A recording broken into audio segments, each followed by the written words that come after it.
We are here this morning with Tom Cain from Remax Select Realtors in Champaign, Illinois. Tom has been a top listing agent for years and years, and we are so happy you got to join us today. Thanks for agreeing to do this, Tom. Good morning, Beverly. Thanks for having me. Tell me a little bit about yourself. Sure.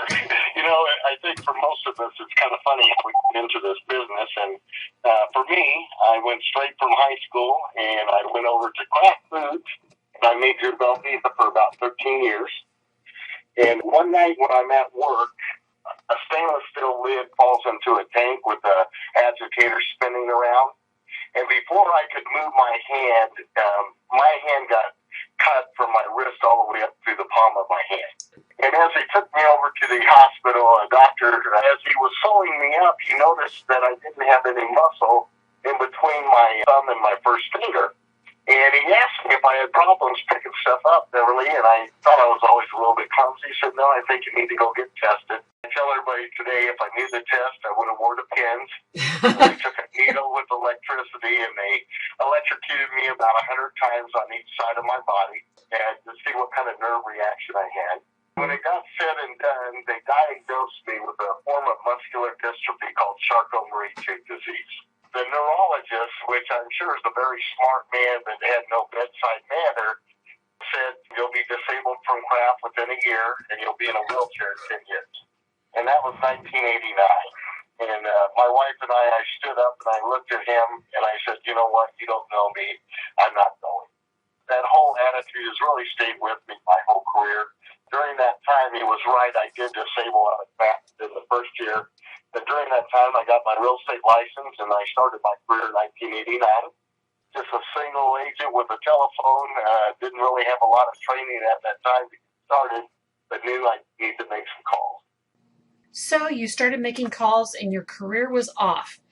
If you're like most agents, you come to understand through time, though, that listings really are the name of the game. Tom, what did you do, or what tools did you have that helped you be the listing success that you are? We ended up doing was getting with a company called RealPro, and at that time we had the ability to pay to be on the top 1, 2, or 3 selections on the website for much of Champaign County. And so, as we all know, 95% of the buyers start on the internet, and that's where we would collect many of our buyers out. But the other thing we were finding out during this time, the use of just asking your clientele and people in your community for help on your side really worked out. And what I mean by that is the first year I'll never forget, I think I ended up selling about 80-some homes that year, Beverly, and I thought I need to get over this hump of 80.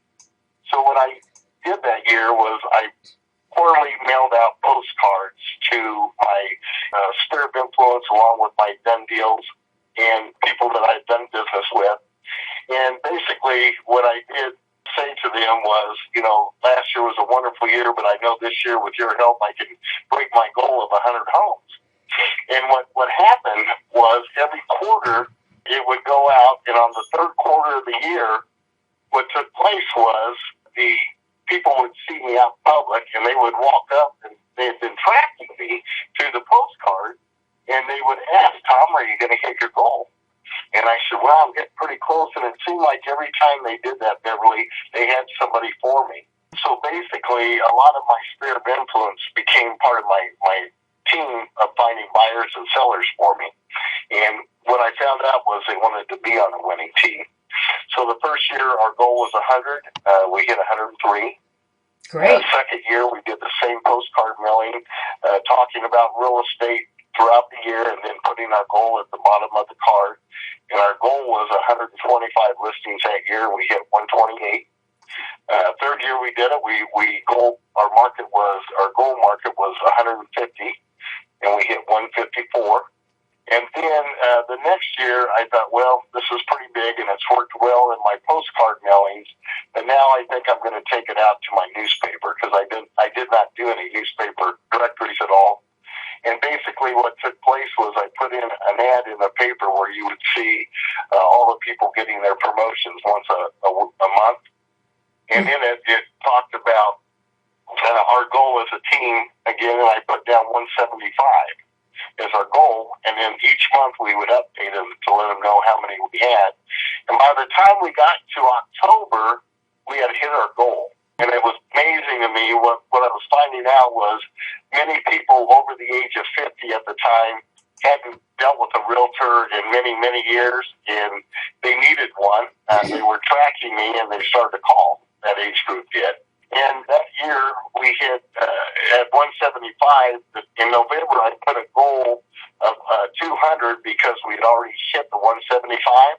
And we surpassed that in November, and in December, we ended up with 228 listings. Man, oh man. So it was a remarkable time to watch people track us through letting them know what our goal was and them being willing to help us out through the call of referral listings. And all you really had to do was ask. You had to ask. And isn't that so true in our business, Beverly? So many times, we could be out and about. I always laugh about a lady who I left a message on her answering machine thinking I had the right person. And she called back and she said, Tom, I just wanted to let you know that, you got the wrong number. And I said, well, that's fine, but, I'm in real estate, so I've got to ask this question. Do you have any real estate needs this year? And she started to laugh, and she said, yes, I need to sell my house and buy one. and so in about 3 months, we had our house on the market, and a couple months after that, we had it sold, and we sold her another one. And again, it just reminded me, you've got to ask. That is amazing.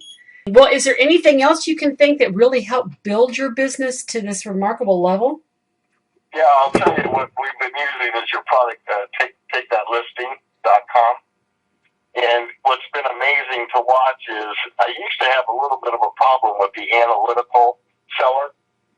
And what it's truly done is it's made my job so much easier whenever I go into a listing now at this time. Because what has happened is it basically spells out and looks almost like an appraisal. It has all the comparables. It can see the adjustment in prices.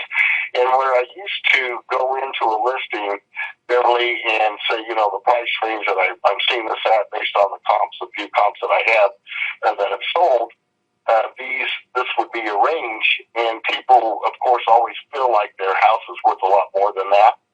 Right. And what I found out is by using the product, now they have all the information that they can digest and look it over based on their house and see what the adjustments were. And finally, we've gotten to the point now where they're understanding the market so much better and pricing their house close to the sales price now.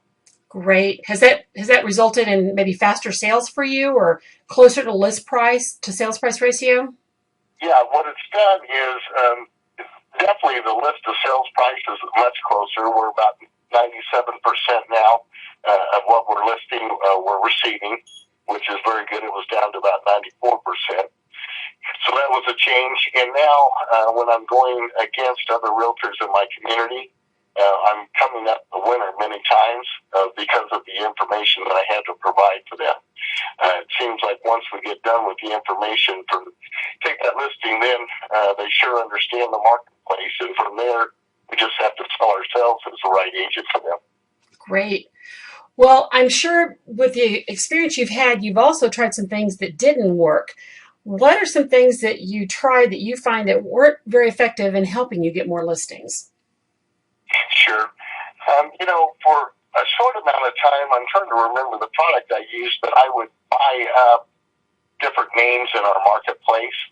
And at the very beginning, it seemed to work pretty well. But after about a few months, I was noticing I'm spending $300 to $500 a month with not much coming in. So that was something that I had to relook at. The other thing that we were doing, of course, we all know blogging is such a remarkable piece of ours. Mm-hmm. And did work.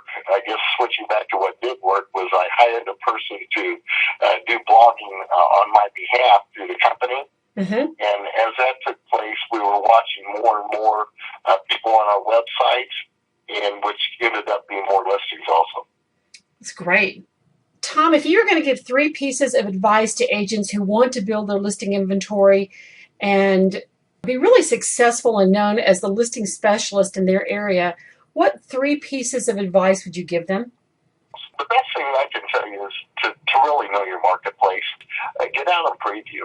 We can get out at least 1 to 2 hours a day and go see the market that we're trying to become the expert in. Mm-hmm. And that's basically going to be what's going to help you once we're in front of a seller. What I found out is by doing this, whenever I sit down with a seller and go over the data sheets of the other homes that have sold, then I could make comments based on, yes, this house was nice, but it had an outdated kitchen. Mm-hmm. The square footage was a little bit bigger than yours, but you can see how long it took to sell, and I think one of the main reasons was the outdatedness. You know, whenever you're able to show the market, show them that you understand your marketplace and that you are the person that would do the best job based on that. Piece of advice number 1. What would number 2 be? Find a system. You know, systems are the most important thing, and I think as we would talk about Take That Listing, we found that whenever it came time to look at other properties, now we had the ability that we didn't have through our MLS, which was being able to give financial costs for different parts of the house that have been updated or not. And basically what that's done for us is we went ahead and started using the program. And now that we have the ability to show why things are priced the way they are, the sellers are much easier to deal with on pricing. As we all know, it's been a little bit of a change in the last 4 to 5 years. Mm-hmm. But they sure understand it much better now. And once we can get the listing to price itself close to the actual sales price, which ends up being pretty close to that 97% range, then what we've been able to do then is have less things on market through knowing the marketplace and using your system. Awesome. What would be your 3rd piece of advice? Stay in contact with your sphere of influence. If we look to where our income comes from each and every year, some of the easiest things that we get on listing sites can be a call from a past client. And, you know, what I have found out is just staying in touch, either on the phone or sending a postcard out to them to let them know you're doing well, the market, let them know about the marketplace, as it's all starting to turn now, has been a real phenomenal aspect of the business, just so that they are the ones that have put their trust in you. And just a short call, I did one just 2 days ago, calling up somebody I sold a house to about 3 months ago. And you should have heard the nice surprise in his voice. Well, Tom, that was so nice of you to call. And yes, absolutely, we're happy. We get to find out, you know, how the move went for them. And then at the end, if you happen to know of anyone else that may be looking to sell or list a house or buy one, we'd love to have the opportunity to help them the same way. And by doing that with people, that keeps you in front of mind for the referral of a listing or a sale. Once again, you're asking in a nice way for their support. Yes. Okay. I understand you're embarking on some new ventures in your life that sound very exciting. You've reached the pinnacle of real estate, and now it sounds like you're going to be adding some things onto that. Can you tell me a little bit about what's on your frontier? Sure, absolutely. I'll tell you, it's been kind of fun throughout the years. In about 2003, I started speaking nationwide with a group called Star Power. And at that time, just sharing is what I found out was one of the things I truly enjoyed, helping other realtors understand and see different ways to make themselves successful. And I'll tell you, back in 1994, I'll never forget taking a test called the DISC, D-I-S-C, mm-hmm. personality test.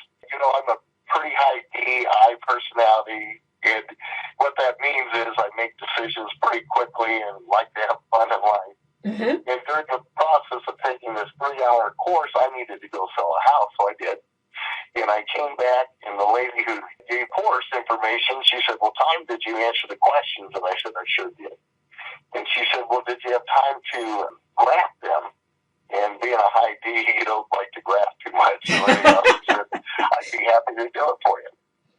And so anyhow, she ended up graphing my answers, and she said, boy, you're kind of off the chalk here. And I said, well, what do you mean? And she said, well, look, at your D, you're almost off the chart D, but you're way off the chart I. And basically what it taught me in 1994 was starting to learn other people's personalities so I could know how to best help them. And what I'm doing now is I'm going around the country and I'm teaching the DISC personality, and I'm doing it in a fun way. We kind of give the information out about what each personality type is, but then at the end of it, you can see pretty easily just by just seeing people, pictures of different people, what personality they are, or by the vehicle that they drive. Mm-hmm. You kind of need to know personalities of others even before they speak to you. Mm-hmm. And so now, basically, what's happening is I am doing this on top of my real estate, putting it in to travel different places and be able to speak. And it was kind of funny. I'm getting ready to line up a speaking engagement with the Amish in my community. Wonderful. And they're about 40 miles away, and many people say, wow, Tom, the Amish, they need help with business ideas too. And I thought, well, they're in the same business we are. They have a product to sell, so that's what we're doing. But it's really going to be fun. I'm heading over to Indianapolis October. I'll be at a Real Estate Masters Guild conference over there, and hopefully we'll get to see you and many others. Yeah, that's going to be a great conference. Do you know the dates of the conference? I believe it's the 18th and 19th of October.